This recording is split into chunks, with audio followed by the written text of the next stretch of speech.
députés et sénateurs, vous avez un rôle à jouer pour aider à corriger les excès du passé. Vous les collègues du Grand qui quittez les groupes armés, je vais le dire.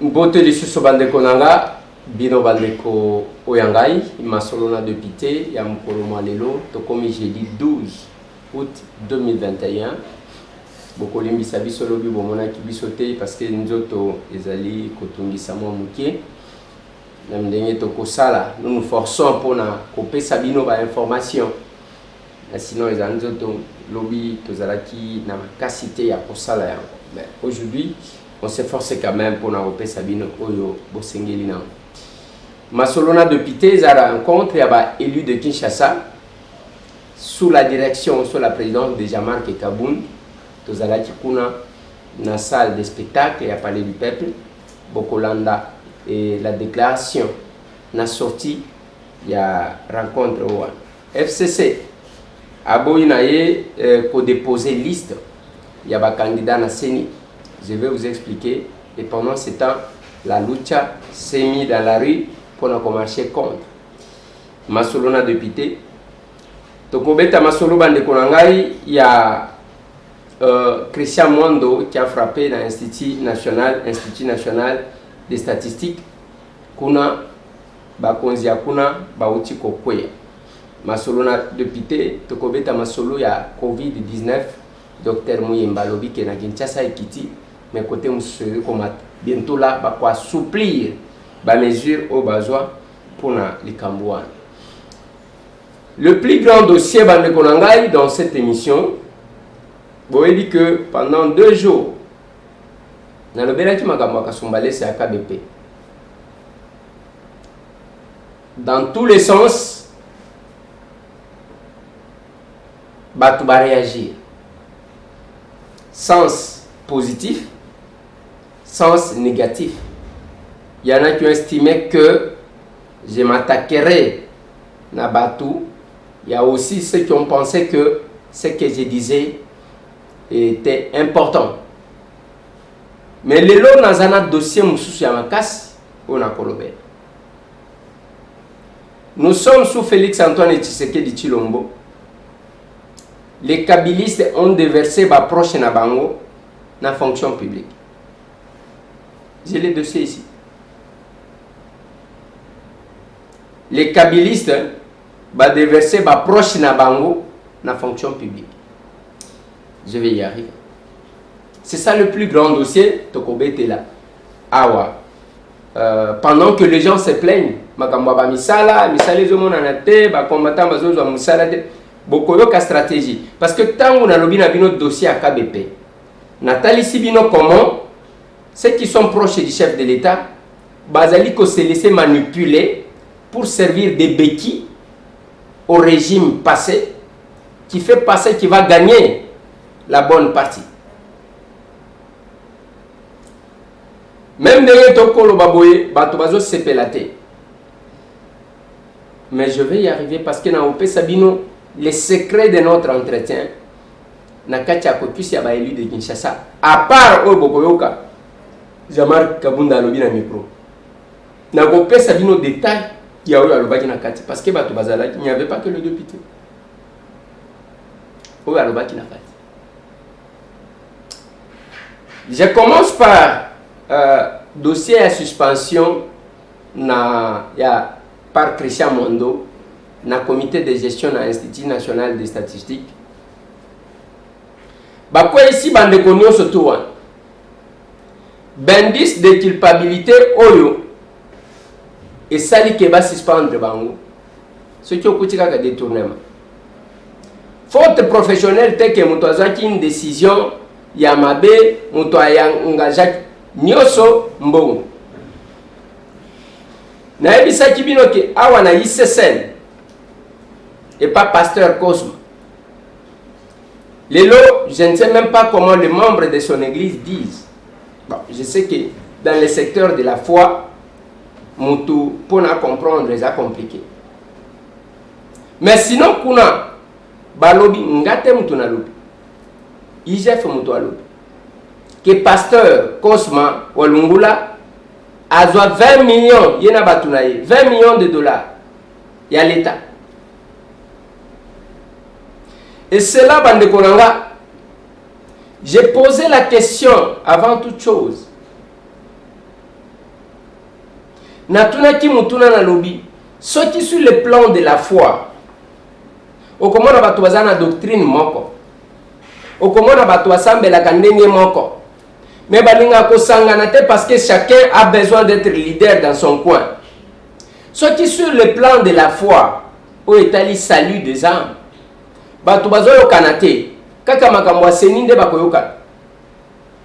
C'est déjà tout problème. Oyo, église ya munene, oyo, église ya mike, ainsi de suite. Les lots plénières, ya munene, pour la mise en place, il y a commission paritaire mixte. Commission paritaire mixte, si ko to chango biso ba politique. Bao bazali ko luka ko dépolitiser. Pour le moment, biso est-ce qu'on est to ko luka kotala, est-ce que to kotala na bao bango bala kisaki, est-ce que to kotala côté mususu. To ko luka ko désigner président ya Seni pour que mboka ekende liboso. Hier j'ai reçu chez moi. Pendant que nazo ka bien tena monika mutu moko azo insister et monseigneur ya église orthodoxe. Nazo lukayo. Ti ya yena ndako. Tango komi pananga alobi nanga ke papa nga na lingi osengela biso mo délai biso ne to pesa ki kombo ya Paul Sap bazo kombo na biso babombi. Notre candidat n'a pas été entendu, notre candidat bayoka ki était bo pesa biso quand même possibilité yake to mekanani. Et monseigneur là me dit que qu'il avait besoin de 45 jours. Mais maintenant, tozo tala bande konanga. Bino bande konanga ya lucha. Bino bande konanga mouvement citoyen. Boyo kaelo koyo nazolo banabi. Boko ya ko servir de béquille na batu bobundisa kilobi. Voulant assurer l'existence dans le média ou sur le plan international, il y a que il y a les mouvements citoyens qui existent. Vous allez servir votre adversaire. C'est tout ce qu'il y a comme crainte. Et pas nanga. Mais là, qu'on a kolobaka mi kolonios. Union sacrée. Pas de cadre. Il y a stratégie. Il y a analyse. Il y a événement. Mais l'FCC mi kolonios oyo bazali ko sanganaka. Et vous allez comprendre comment ils prennent les décisions. Attention qui muto abata misuka suka kobi. Namona ki sitine bo salaki. Bozui ba vidéo. Bande konanga ya ba mouvement citoyen. Bisona bino to bunda. To ebini to bundela. Mais là où vous allez, vous ne combattez pas Félix. Vous combattez vous-même parce que ça sens à votre combat. Oui, il y a les erreurs. Mais il faut qu'on gérer pour que Bino vous allez quitter le régime ya Kabila. Oui, il y a des choses. Il y a eu une nomination. Il y a Moutoumou qui va nommer ceux qui s'occuper ceux qui n'a pas de réinsertion, ceux qui a nini.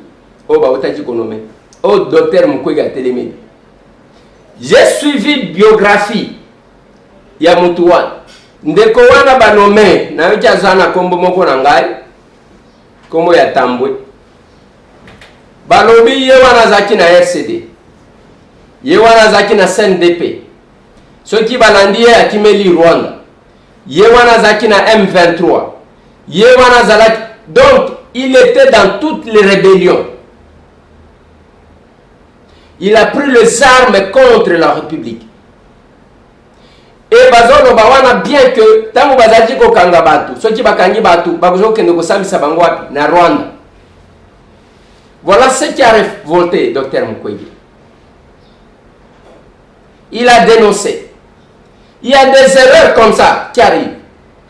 Mais nani akoloba ceux qui ont accès au chef de l'État, je doute fort que le chef lui-même connaisse le monsieur lui-même. Parce que Félix n'a jamais fait une opposition armée. Il n'a jamais été dans une rébellion. Mais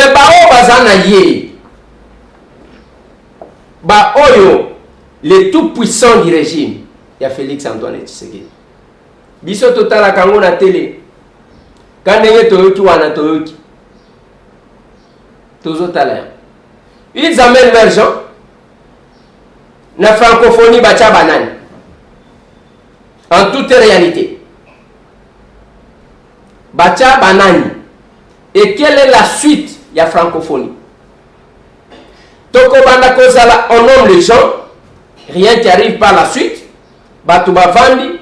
Nayoki na mbujima bazo senga chef de l'État que yemo kwa kita sur terrain pour natala makambo ya Chilege yemo.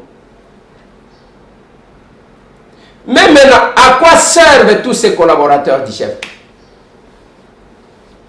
Mais je referme cette parenthèse. Je reviens sur makambo nazala kikoloba ya ba mouvement citoyen.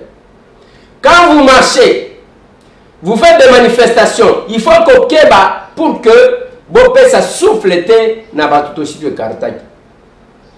Je vous propose de suivre Emmanuel Ramazani Shadal qui parle sur la scène. Comme ça, tu réfléchis. Bisonabin. La question d'actualité politique aujourd'hui, c'est la désignation des animateurs de la structure qu'on appelle ici CENI, Institution d'appui à la démocratie. Un délai a été donné au niveau du PPD. On a débattu de la question à plusieurs reprises. Au niveau du FCC également. Un courrier a été adressé au bureau de l'Assemblée nationale pour dire, c'est le FCC qui a écrit, pour dire qu'il faut nous donner un délai supplémentaire pour que nous puissions approfondir le dossier de la désignation des membres de la CENI.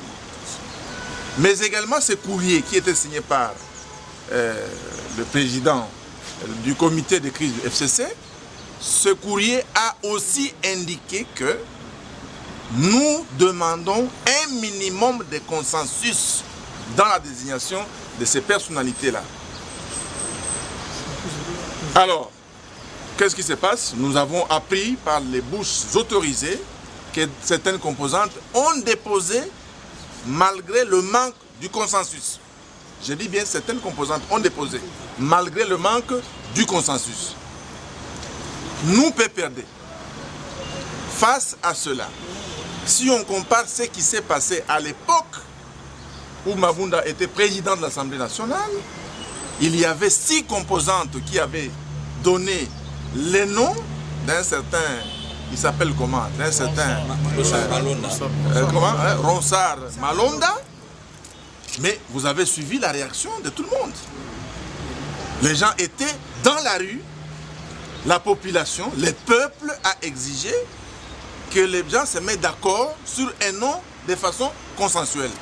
Nous, PPD, on remarque qu'à ce jour, au niveau de certaines composantes, dont la société civile, il n'y a pas encore de consensus. C'est pourquoi la décision est claire, comme il a commencé à vous l'annoncer, la décision est claire. À ce stade, le PPD n'est pas partie prenante dans la désignation des membres qui doivent aller animer la CENI. Ngaina bino tolandi malobaya Emmanuel Ramazani Shadal. Bao tozaki kobundisa mikolo nyonso le régime Kabila yawa. Zwa sikolo maloba o la muka azozwa. Ozio te yango mibali. Ozwi sikolo quelques mouvements citoyens. On vous amène où? Bazo mema bino wapi? Bon, comme il le colla, bozo sala bloc avec le FCC que vous avez combattu. C'est le même discours. Maintenant, vous avez même la loi sur la CENI. Tozala Kiwana, tout le monde actif, y compris Malonda. Je suis de la commission PAJ. Malonda Zala Kiwana, en tant que technicien. Il y avait la société civile. Corneille Nanga, je l'ai vu venir à l'hôtel Vénus. On a associé tout le monde. Et la loi a été adoptée à l'unanimité à l'Assemblée nationale et au Sénat.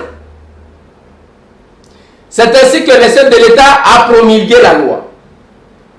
Et vous sentez que les maîtres à penser de tout ce qui se passe aujourd'hui, ils ont constitué blocage, c'est le PPRD. Moutouawanganate, qui se ressemble, s'assemble. Mais sachez une chose, j'ai une petite expérience. Ah, tozobo ya koyokan. Tozobo ya kosolola entre nous. Que ce soit la Senko ou Tozalaki na ye na bitumba, que ce soit Balucha, tous les mouvements citoyens, et vous allez sentir que un jour, Tokoya Kosangana, Tangu, la victoire, parce que victoire, Wane Zalaga Félix, c'était attention qui va tout le monde s'accaparer dans le bac, c'est notre victoire. Monsieur Kabila, il devra mettre absolument à quelqu'un pour sortir définitivement du pays.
Chacun a apporté quelque chose. Awana Congo comme Libanda. Et puis ce tozalaka jaloux nango pona nini parce que toyebi pasi nango. Parce que toyebi pasi nango. Et tant que yindaka ba ozo kaka bazo Libanda na ba ordonnance wa na ba nomination. Tout le monde a kabangote. Mais bango bazana chance, ba yebi ba stratégie. Ceux qui bazo bunda bango bazo lia, ceux qui va changer ba yewana lokola ba papa bonheur bazana ba entraîner na bango. Okosande. Mais la conséquence c'est que ces gens-là ne connaissent pas la réalité ya mboka. Et bako conseiller chef de l'État nani. C'est ainsi que lobby la réunion a été convoquée par Jean-Marc Kabound. Il y a le premier vice-président de l'Assemblée. Mais un membre du bureau à Kokuste. Moi, je suis membre du bureau. Tous les qui le président Boda, il a commis vice-ministre, Yamin. Chilumbu, premier vice-président, deuxième vice-président. Samuel Bemba, rapporteur. Mbaou, rapporteur adjoint. Et c'est ça. Dit Moïse, je crois, trésorier. C'est ça le bureau à Kokus, il y a élu de Kinshasa. Mais lobby, Jean-Marc nous a invités en tant qu'élu à Kinshasa. Makamwa lobby na biso, na lignina tia la bino déclaration na après na commenter. Toti ko sangana na ba élu à Kinshasa, na moko boyebi nazali élu à Kinshasa, po ete to solola na makambu nyoso toza komona net ba difficulté po ezali ko za biso, ko za population na biso na kati ya ville à Kinshasa. Na yango comme la conclusion que ville à Kinshasa ezali na ba problème ebele, notamment ba problème il y a insalubrité, problème il y a embouteillage, problème il y a ba construction anarchique, ba bazali kotonga na mai na rivière, bazali kotonga pembe na ba rivière, ba bazali kotonga likolo ba caniveau, bazali kotonga na ba prise publique.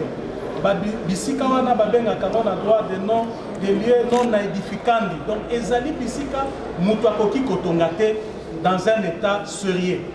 Kasi epa na biso awa batu bazali kotonga bisika wana lokola l'état azalaka te. Na yango to constater pe na ville ya Kinshasa absence ya autorité de l'état. Et communauté l'état azalaka susu na ville ote. Et communauté ville eza na bakonzi bazali kokamba yango te. Bino moko bomonaki dernièrement ba vidéo ezali ko circuler mutu un usager chauffeur akiti na mutu kanae a beti policier. Et lokwane ezali inacceptable. Donc oki kondima yango ata mokete. Tangu mopaya ezali kokoma na mboka na biso amonaka gouverneur te, amonaka président de la République te, l'état gouverneur président de la République bazali komonela ye na la police. La police azali na carrefour, azali na droit na respect. Et sengeli mutu nyonso abanga ye. Babanga bazali kobanga policier kaka te mais musapi na ye bisika nyonso totambolaka musapi ya la police babanga ka. Awa to communauté na jeune. Donc ba sens unique bato bazali kozwa ndenge balingi, bato bazali ko brûler ba feu, ko bandela na ba konziti na bato na mutu asuka. Donc ba ministre bazali ko brûler feu. Biso ba député to lo baté ba généraux donc c'est inacceptable. Biso ba élu à Kinshasa to lobi makambo ne ko esila. Na mboko yo mutu nyonso mutu azali likolo ni be ko azali te. Feu azali rouge mutu nyonso sengeli atelema. Ozali ministre, ozali général, ozali nani et sengeli otelema parce que feu azali rouge. Na yango soki biso ba konzito bandi ko respecter feu. Tobandi ko respecter que mutu azali na droit pour la troisième bande de thé, ba conducteur à 207, ba conducteur ya moto, ba ko banga, ba ko respecter ya. To solo li pe makambo phénomène folio. Phénomène folio ne ezali réseau ya ba mafieux o ezali ko sala ko ezali na batu moko bazali ko kende ko mis associé na ba magistrat bazali commis associé na ba juge pour na kobimisaka ba jugement ya lokuta ko boto la batu ba mapango na ba. Et pour la plupart des cas ba victime ya ba kambwana ezali ba veuve na ba orphelin. Nous en tant que députés élus du peuple ba veuve na ba orphelin na ba saisir biso. Ba lobi mais bino boza ba député na biso botela makambo yango. Tozali koloba yango to dénoncer yango mais to sengi na conseil supérieur à magistrature atala likambwana malamu. Inspection générale, inspection, il y a justice. Et dans la makamwana malam parce que tokoki ko vivre makamwana te. Namboko tolobi état de droit que un jugement soit rendu, un faux jugement soit rendu uniquement que dans le but il y a koboto la mutulopango na. C'est inacceptable. C'est inacceptable dans un état de droit. Donc tolobeli pe phénomène kuluna tolobi et sengeli commandant à ville à la police, gouverneur de province, base à la responsabilité. La responsabilité n'a pas de circulation routière. Ce qui nous soit commis pour respecter le code de la route, embouteillage et cause à la tête. Ce qui nous soit lobby que ce qui agent de l'ordre dans un liboso lobby tellement au télémi, partout ailleurs, beaucoup on a 3-4 policiers na Carrefour.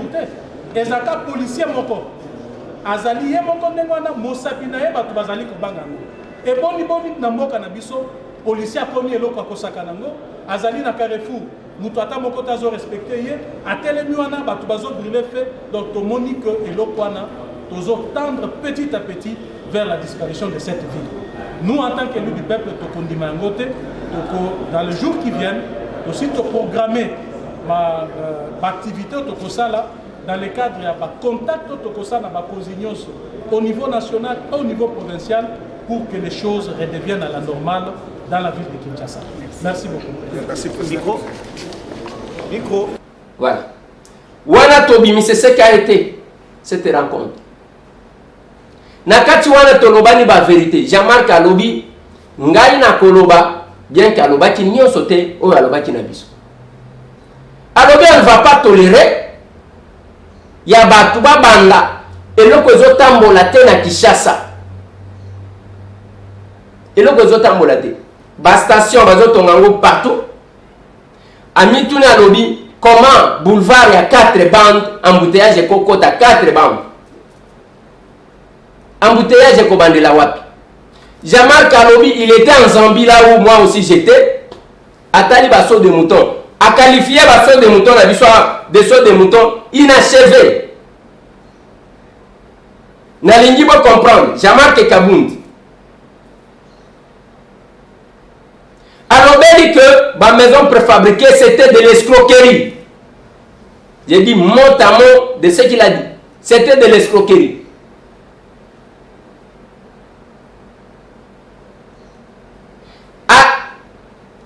À Talissi, un tableau sombre. Mais Totounié, parmi les intervenants. Tolobi bino bolingi batu balo bache. Dès que mon alobi babandi ko finga babandi. Alobi je suis contre ça. Bao wana bazaba nani. Parce que total a kelo komo.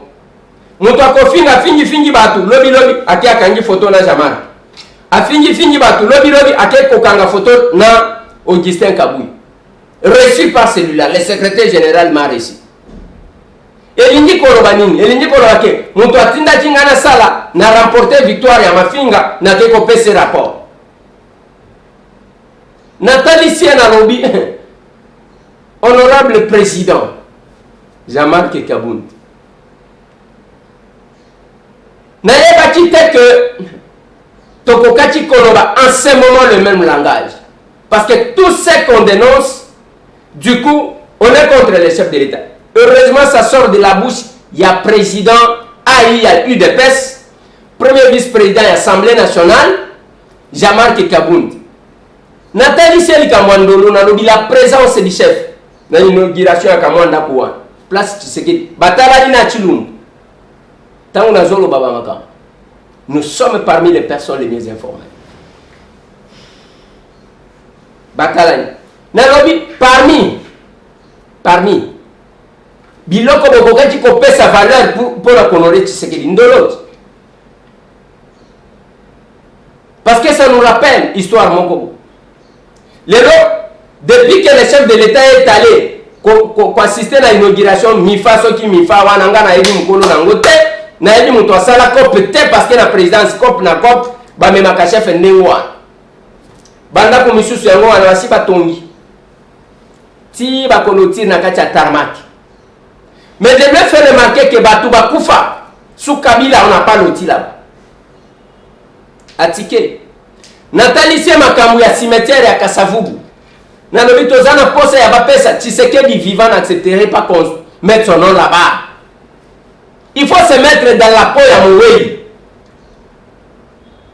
Yake Oba Kotonga, grand palais qui va abriter les conseils d'État.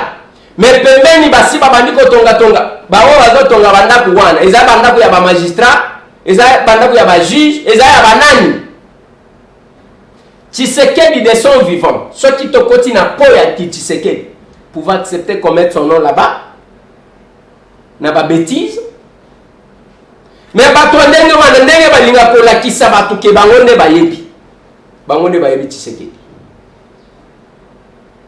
alors qu'ils font la honte. Il y a si fin que c'est limité. J'ai fait remarquer na bango dossier ya concession ya Kibomango. Nathalie si bango que même sous Kabila, ceux qui ont dit kaka entrée ya cimetière à Kinkol, oko kendeti kuna na mausolée. Bato bazalaki kotonga na droite te même maman Olive. Tango sali ceux qui banda kuna yiwan atongi yango boy. Côté mususu wana domaine militaire, mais allez-y maintenant. Je suis revenu sur l'affaire.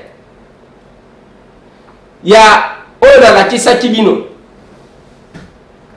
Il y a Kankoko, le domaine militaire. Nos militaires vivent dans des bicoques, les paradis à côté. Bamampinga na biso, bazo vivre na bicoque. Mais les paradis est à côté. Bango musala ko kengela bazola la wana libanda na manduki. Domaine militaire. Ndako ya mulai wana batonyango su fati azana pouvoir bazotonga.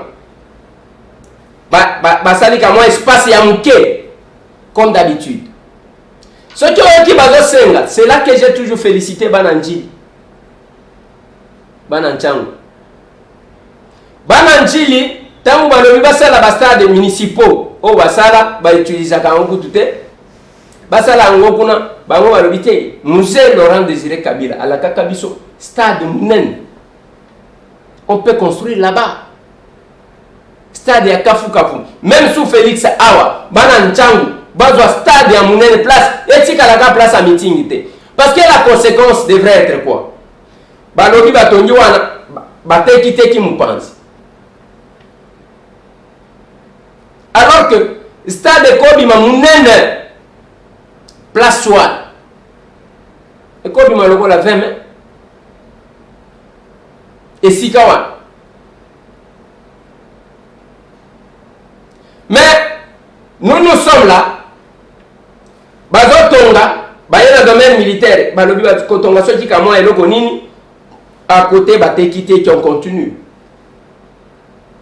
Yamwana senga na bao ba solo la kana chef de l'état parce que batunyo so bazama bete. Te ezana ba mususu bazo souffrir na mutema quand tozo souffrir bon. Qui savait que Jean-Marc Kabundi pouvait sortir ba maloba wana? Qui savait?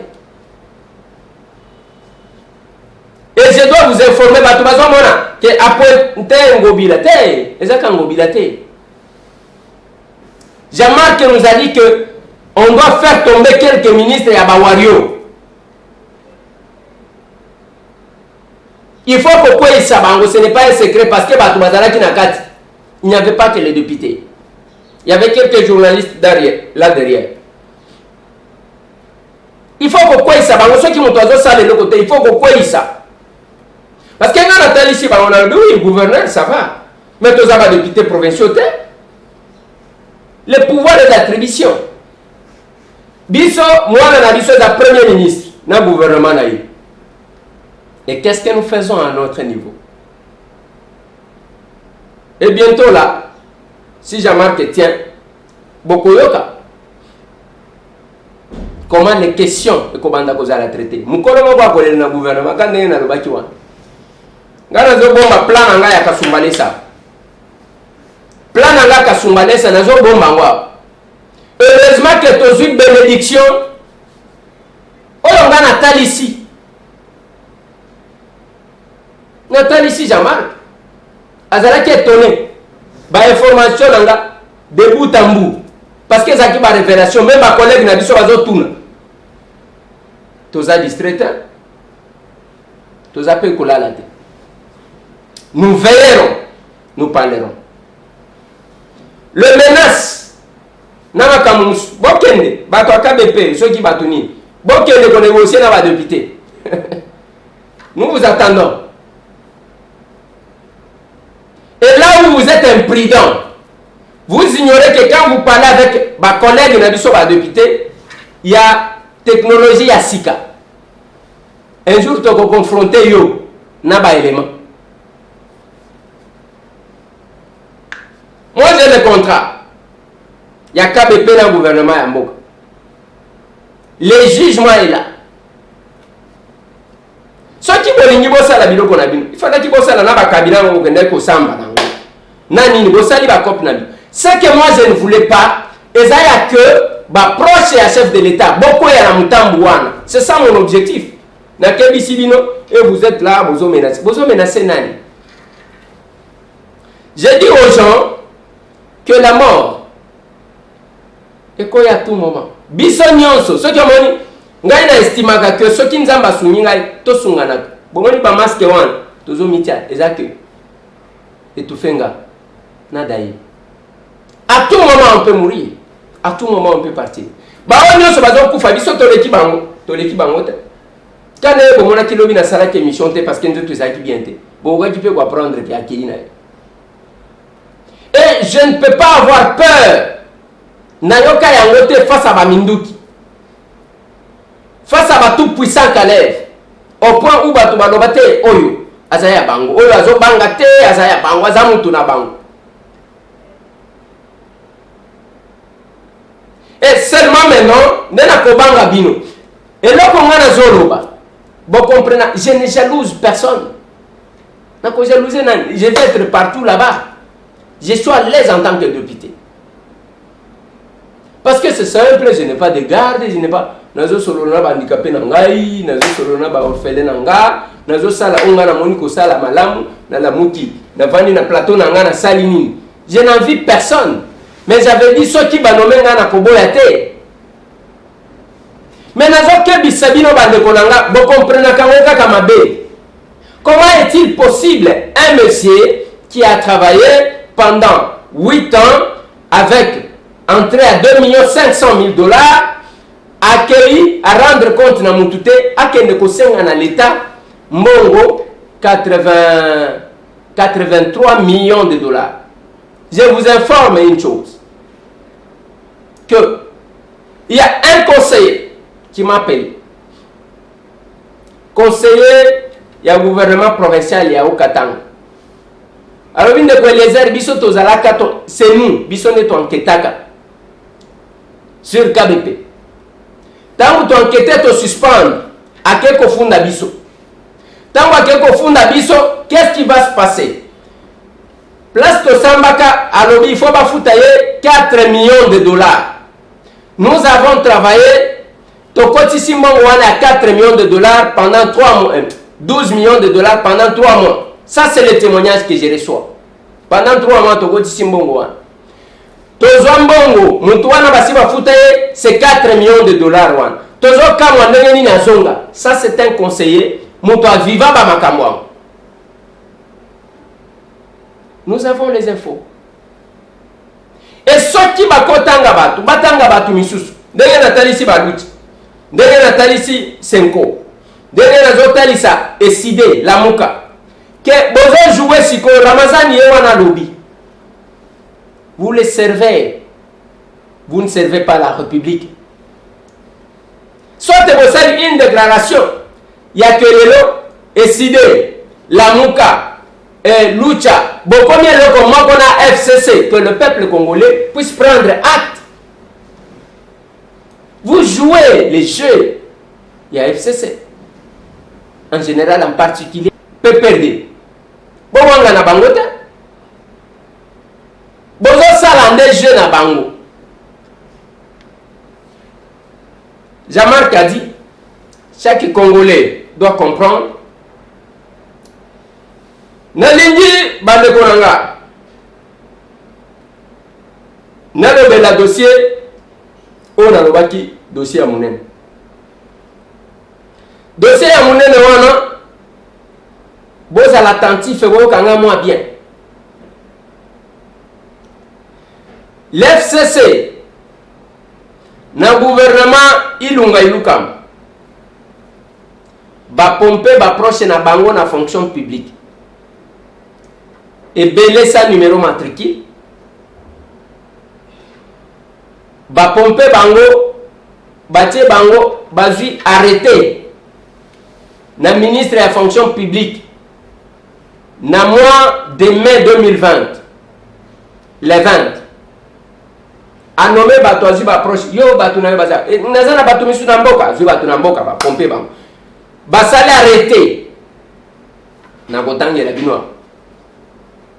Na 6 mois avant 1 mois, ba o bataki wana, ba matisi bango grade. Boyoka comment on n'aime pas le Congo. Batondi agent de carrière. Ils ont les agents de carrière. Nazotanga la bino nanu mikanda misatu oyo. Nalongola nanu oyo. Natanga mibale oyo. Oyo ya liboso eza Kinshasa le 22 mai 2020. Bolonanga. Arrêté numéro 071 bar mine.fp fonction publique bar SG bar YEB bar 2020 du 22 mai 2020 complétant l'arrêté numéro 076 bar mine.fp bar SGA bar YEB bar 2019 du 28 décembre 2019 portant admission sous statut des agents de carrière de services publics et de l'État du Bureau de coordination et suivi du programme sino-congolaise primature. Programme sino-congolaise.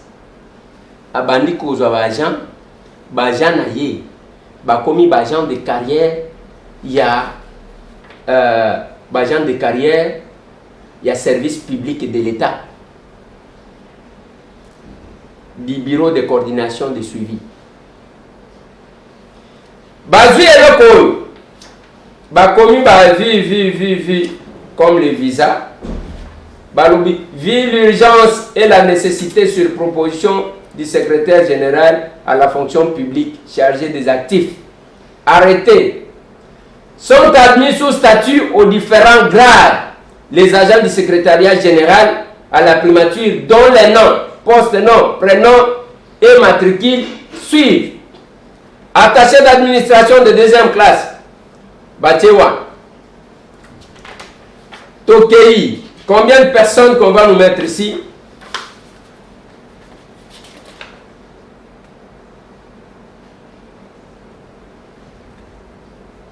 Bah comment même au lieu de comme matricule, bah comment patricule.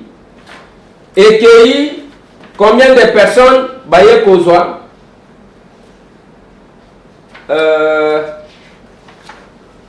Au total 127 personnes.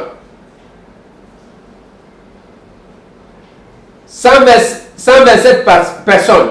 Signé Yolande Ebongo Bosongo. Nde yango wana boyoki awa YEB. Ezande Yolande Ebongo Bosongo. Abréviation na ye. Cycle na ye. Ce qui sigle na ye. Nde yango. 127 personnes.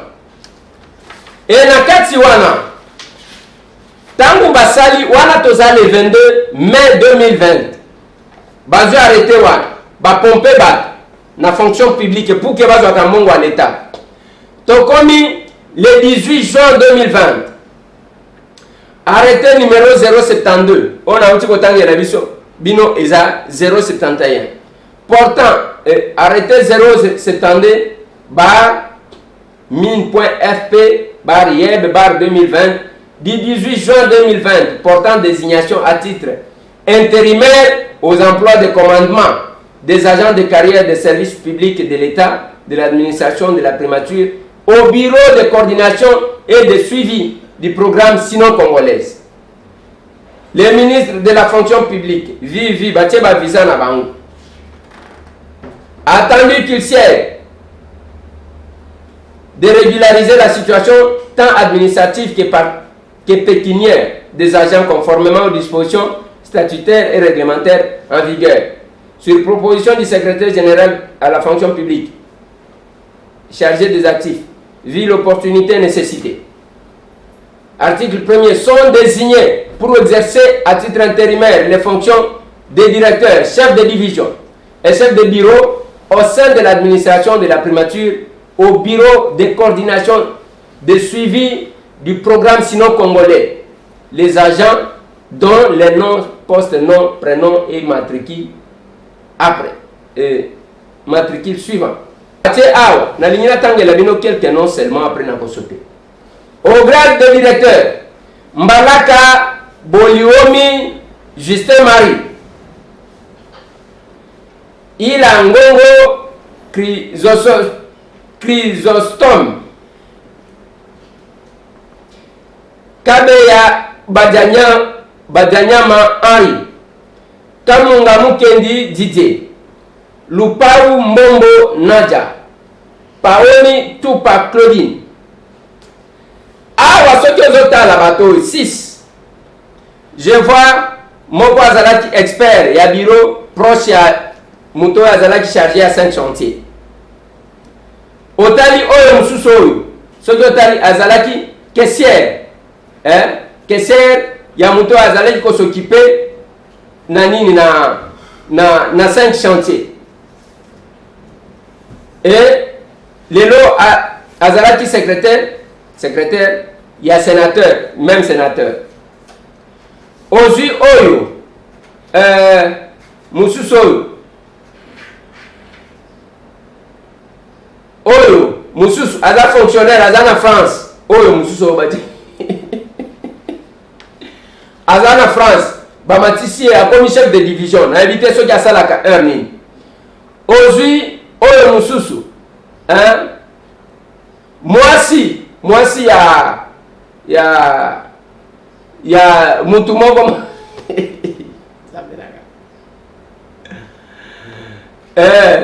oyo mwasi ya mibale deuxième bureau tobenga su Mobutu. Ozui mususu oyo assistant ya. Donc vous prenez ça, on a nommé ce gens basali ata un mois le 22 nde ba nommé bango le 22 mai. Donc comme le 18 juillet bamatisi bango grade. Et ces gens-là, dans la liste, ils ont un chef de secteur, on les a suspendus, babengi bango na biloko pour nous percevoir cause en bon à l'État. Et pendant ce temps, si vous prenez, là je vous ai montré 127 personnes. Alors promotion, batou 42, vas-y promotion. Moins d'un mois. Sur base de quelle expérience, on ne sait pas. Mais tant que vous avez biloko bandekonanga, les combattants sont là en chômage. Ça s'est fait sous Félix Antoine Tshisekedi Tshilombo. Tellement que vous n'avez pas le temps d'écouter les autres. Voilà les autres les cabines. Rattaché à la primature. Rattaché à la primature. On les a déversé 127 personnes. Mais si on prenait 127 combattants, on va jouer la bango misal. Programme en sino congolais. Ndé kotisi batu comme les agents de carrière. Ndé bazawana. Donc, bango vina bango mobimba l'état ko bana go futa bango. Je me demande qu'est-ce que nous faisons si on ne veut pas se compléter. Tala. On nomme les gens. Yango transmission. Liste déclarative additive à son excellence monsieur le vice-premier ministre, ministre de budget. Pour la bafuta bango, le 29 décembre batini. Les gens sont là sans matricule. Bazwa batuka kayasika. Allez, baye awa. Ici c'est la liste de combien de personnes? 32 plus 5 plus 5. 42 personnes. Allez, bazwi batindi. Il n'y a rien. Et là, comme mon côté, bango, batondi a. Mais quand vous trouvez ça, bango, vous dormez. Conseil le linga koyokate. Mais la stratégie, que ceux qui m'ont dit koroba, bofingier, au hasard jaloux, Eliezer yo, ainsi de suite. J'accepterai d'être insulté. Au moni dossier OU, VPM Jean-Pierre Liaou. On doit corriger cette histoire. Bissona Bino, il faut corriger. C'est escroquer l'État. Et ça m'a dit que Moutouavandi Naye, Azwa Kambo, Bazui Baproche na Bango Batcheban. Tant que Bino Ozo soit na Bango Bazo Kotsak, je vous ai dit une fois. Ah, voilà, Kinshasa. 24 communes. Bourgmestre et vice-bourgmestre, ça fait 48. Bapé ça eu des PES 3 sur 48 à ça la matinée. Bazui emploi 3 sur 48. Matinée politique. Voilà, tu continues ici, tu as mis ça là. Boki la kabato. Les autres qui sont dans le langage moko, on les a la caté. Quelle est la conséquence de ce que nous faisons? Pour la ligne soukis. Faut passer au monaki, on a arrêté de Koranga Jakindal. Tant que Bakangi Jakindal, il y a eu des choses. Chacun expliqué. Biso, ngai na za villageois. Omoni mama wana oyo avant de memi mwana bazo kanga yesuki. Biso ndebo etokola lobi tango tozalaki na makambo ya caucus des élus de Kinshasa. Daniel Safo alobi que omoni place à salité za terrain d'entraînement ya ba sorcier ya bandoki ainsi de suite. Nalobi papa te biso nde touti mboka place kindoki ezalaka na ville kindoki ezalaka te botunaka biso te au village salité ezalaka te à part ba case na biso ya mike mike wana okomona mutu akombia soki hotelemi na ebandeli ya mboka ozomona ti kuna propriété akosakana te fulu ezalaka na mboka fulu ya modèle wana ezalaka na mboka te fulu ezalaka na mboka te. J'ai voulu vous montrer quelque chose parce que tozakuna tozoswanaka. Je suis tombé sur cette image que je vais vous balancer. Ngaba balumu esika biso population ezali yokobima na balabala na ba machette kokata bango machette kata baluba tokotuna bango bino bato kobuke boyoka balangage moto atelemi na drapeau ya eside na sima alobi tokokende tokokata baluba machette bandeko na ngai. On va arriver à ce point-là. Et vous oubliez que makambo ba machette oyo ndeto zalati ko loba na bato a PPRD. Maintenant, avec ces propos, le drapeau est sidé Nassim. Bazokane la bato ko kata bango machette. Devant ce kitoko vient nga Martin Fayulu Madidi. Vous trouvez que c'est ça l'essence ya combat?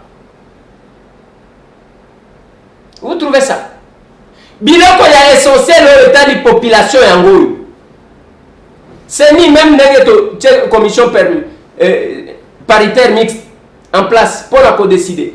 Tous ont décidé sur quoi la place ya religieux. Nani a conseillé mou? Yéwana zolo de la question qui va tenir à l'église.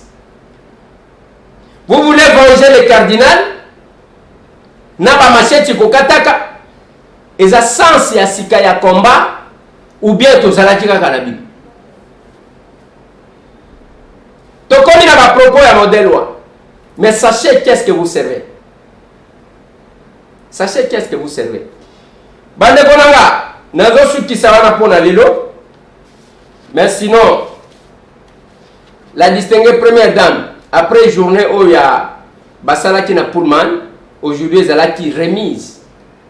Il y a ba prix na cadre ya fondation na ye. Todo suki sawana me mutu na mutu amitala ayeba. Mais avant ya kosukisa na lignina zo la bino docteur Muyembe sur makamba Covid.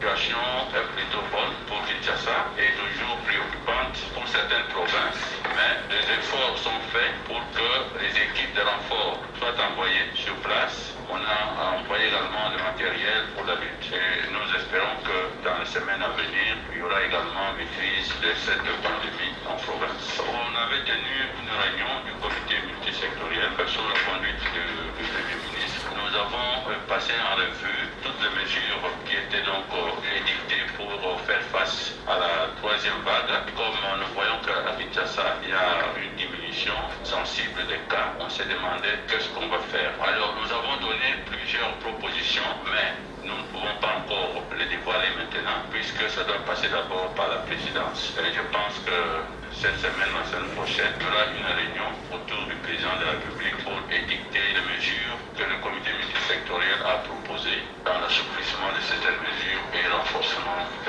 dans d'autres mesures, tout en tenant compte de la situation en province.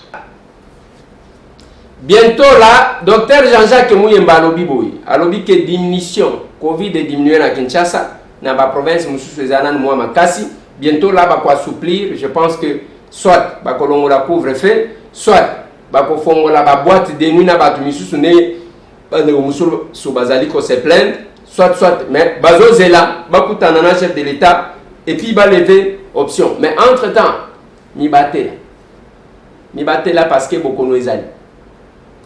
Mais nazo suki sa bande konanga na nzembo na yembe la kabino mikolo nyonso. Tango zana bomo salela batu bola. Salela ta mutu moko qui n'est pas proche na yo, qui n'est pas membre de votre famille.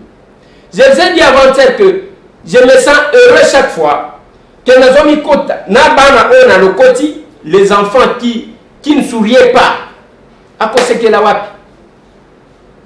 Abotama handicapé na yewa nezali babe amema. Mususu abotama te, je parle de Giovanni. Moi na kaka boya belita lokolo katani. Son père est décédé. Papa na yazaya kufazana mama na ibazana Congo central kun. Balongwe baye awo mwana l'enfant insistait tokende kaka. Et chaque fois que cet enfant là m'appelle, même quand elle vient me voir, je me sens très heureux. Quand je vois Gedalia, libala ya mama ya mwana wana na papa ekufa likolo ya oyo babota. Et cette dame là me dit que ndeko Eliezer ndenge nazaboyi, nazana nous jeune. Ata soki mobali alingi yo, dès qu'il y a ndako amoni mwana wana kimi balamo. La vie de cette femme là a sombré suite à kobota mwana na itawa.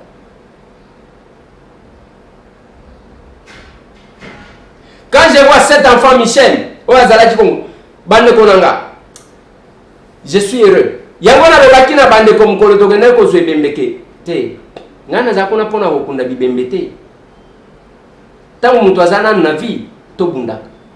Mais ni la religion, ni quoi que ce soit, échange aka mutu te. Yo linga ko kutana te, olinga ko sunga mutu te. Mais ozana identité moko boy.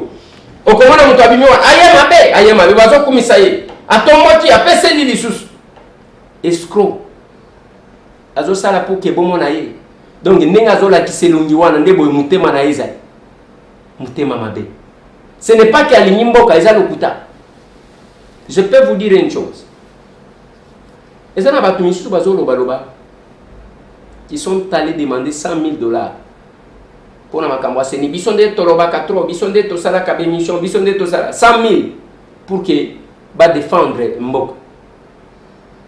Quand on m'a dit ça, j'ai rigolé. J'ai dit mais batu ba mona kabang mupaya kaka ndamela kama ye kufela mbo.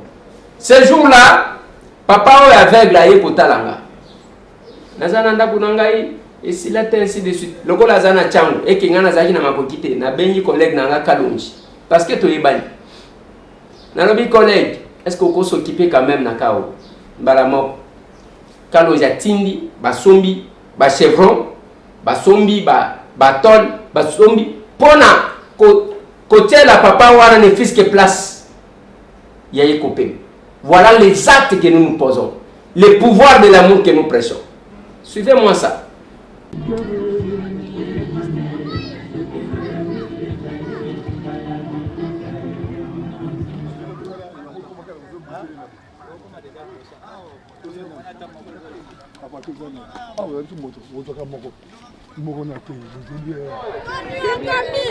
Otambola makolo toleli nasali 12 ans na badara zamba lelo badara efungwami bato bakoti ebele na badara toza na posa courant toza na posa mai toza na posa nzela tozwa pe transport anti mai ni jinda wani tuhete ditalela papa wani turitukenga ututangile ni meso alusa turitukulomba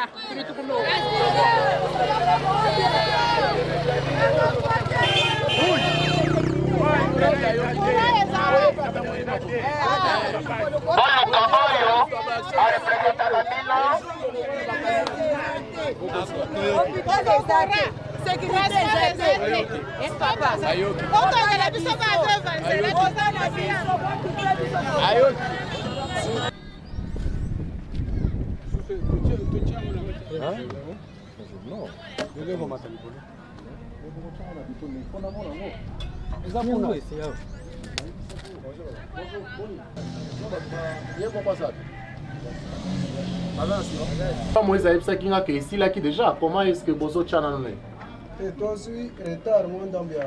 Hein? Bozo a retard. Hein? Il faut que tu aies nanda koyo avant boula e banda. E banda, ok? On rappelle. Colon de mon colon. Boni. Bien mon continent. Ça moni. Annexe wana kona. Bien bien. Sikate ko cha bureau. bureau na yo. Ambo?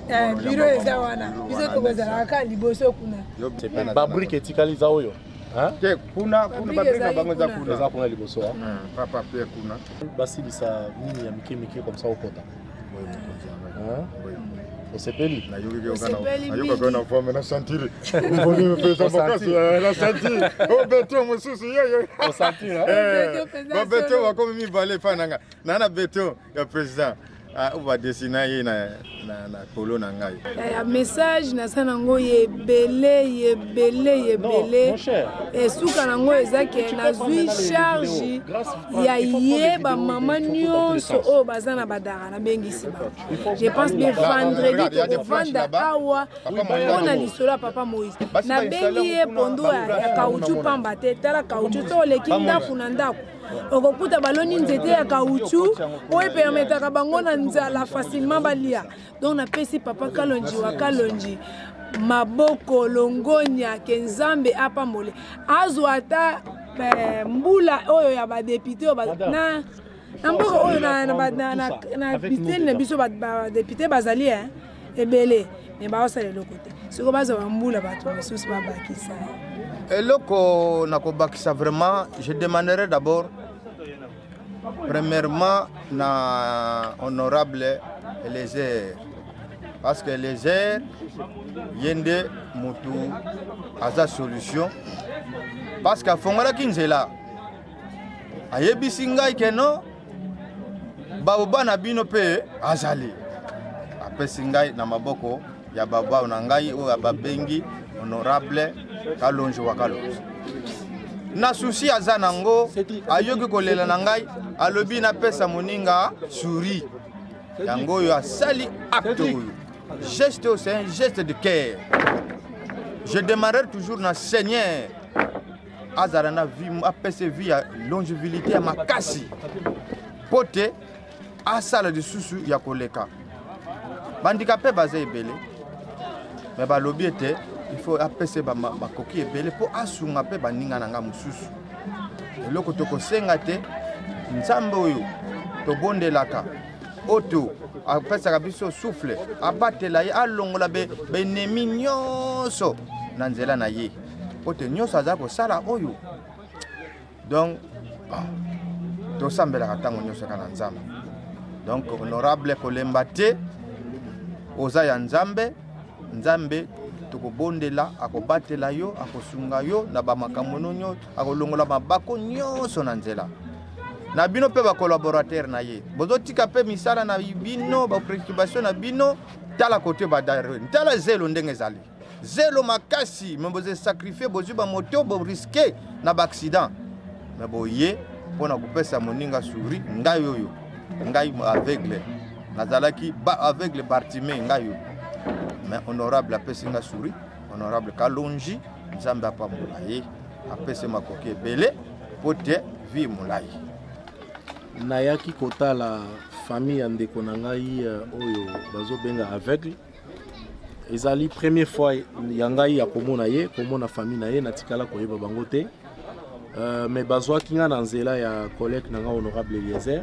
nde bazwelaki nga il fallait ko venir bango en aide asengaki nga nazwaki ye na téléphone nasalela ye hangar moko po aya kolala parce que place azali ba problème tout ça ainsi de suite alors biso tokanisaki que au lieu akosalela ye hangar et kozala bien te esengeli to songer ya kobongisela ye mwa esika yango nde bozomona toza place oyo tozomeka kosala mwa eloko muke oyo tokomi na phase ya kocha mabaya soki esili soki nzamba asungi semaine o wana kuna bakocha batol basilisi tobongisi na kati comme ça tokozonga awa na bino poto ya koinstaller ye boyebi balobaka malamu olala na ndaku na yo ata oza na nzala au moins oza epa na yo donc mpo na ngai naza fier que akozala epa na ye ata alali nzala akozala na mwa matembele na ye akosala ata mwa soupe allié mais le plus important azala na cadre moko ya bien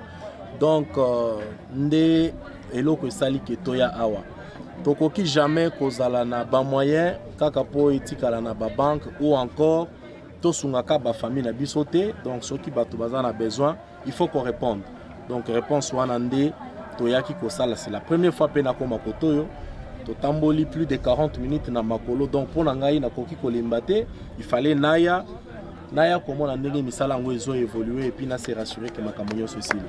Donc voilà. Merci. Merci papa honorable na oya sali. Toyami ba député ndenge na badara awa.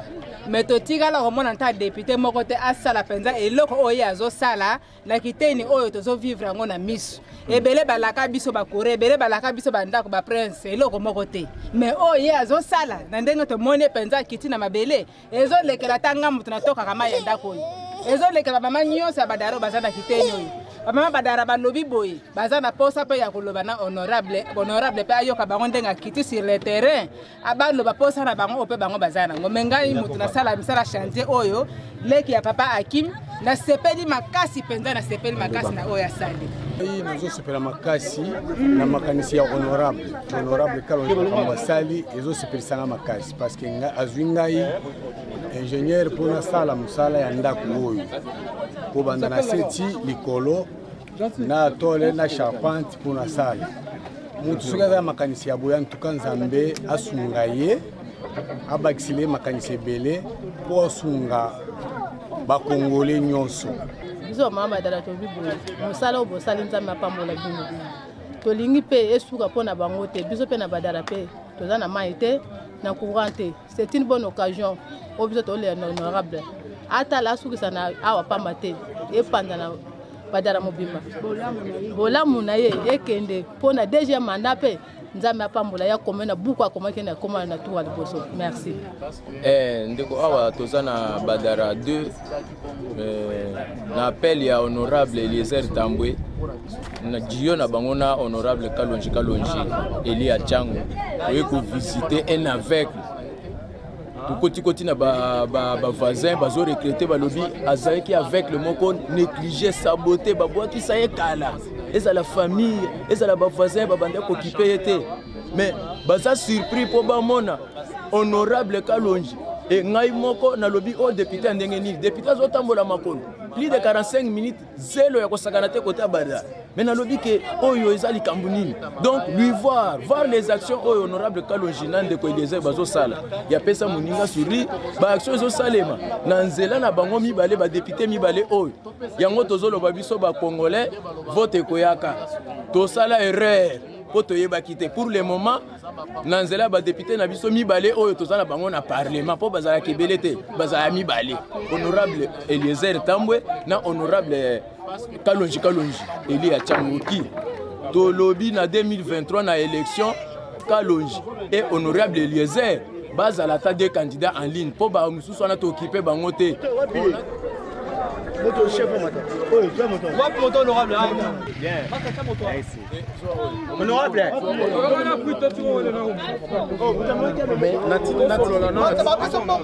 Non, mais il faut le faire ensemble. Collègue Kalonji, félicitations, collègue. Ceux qui battent l'union se comprennent. Je le disais au départ, quand j'ai commencé à travailler avec lui. J'ai dit que Kalonji, on ne doit pas faire la politique comme tout autre politicien. Il faut t'offrir un élastique. Et nous sommes sur cette voie-là. Et c'est moi porter sourire Rwanda Moutou, qui est abandonné par sa famille.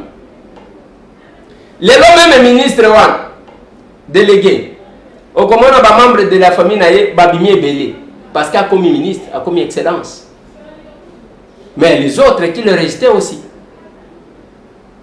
Ceux qui ont un bon mobimba, ce n'est pas parce qu'ils ont juste.